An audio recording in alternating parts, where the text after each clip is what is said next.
Nasyonal. Balita sa Nasyonal.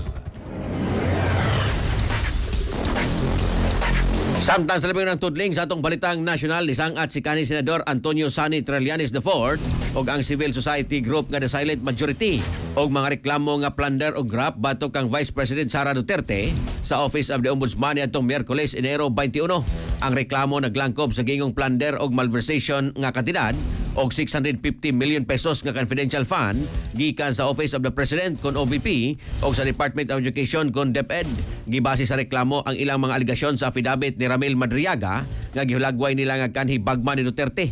Apil usab sa gisang-at nga reklamo ang gingong plunder og malversation sa maabot 2.7 billion pesos nga confidential fund gikan sa Davao City atol sa termino ni Duterte isip mayor. Sumala sa reklamo giatubang usab ni Duterte ang ubang mga aligasyon, lakip ang graft og malversation nga nalakip karon sa 8 billion pesos nga gingong overpriced laptop atol siyang termino isip Education Secretary.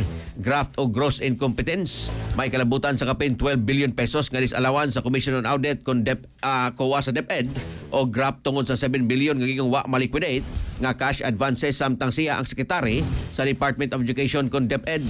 Nakalatin usab sa reklamo ang aligasyon sa graft o gross incompetence tungod sa pagtukod sa 192 lamang ka classroom gikan sa target nga kapin 6,000, pagpanag-iya sa giingong ill-gotten wealth o kapakyasan sa pagdeklarar o kapin sa 2 billion pesos nga deposit o uban pang asset sa iyang statement of asset, liabilities and network consultant o bribery o korupsyon tungod sa iyong pagdawat og kwarta gikan sa usa ka drug lord atol siyang termino isip mayor sa Davao City.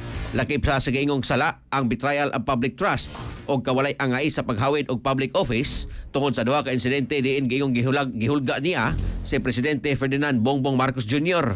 Ang mong pagpasaka og kaso misunod sa naunang impeachment complaint batok kang Duterte nga nagkasentro usab sa iyang paggamit sa confidential fund sa OBP o sa DepEd. Balita Nasyonal. Balita sa Nasyonal.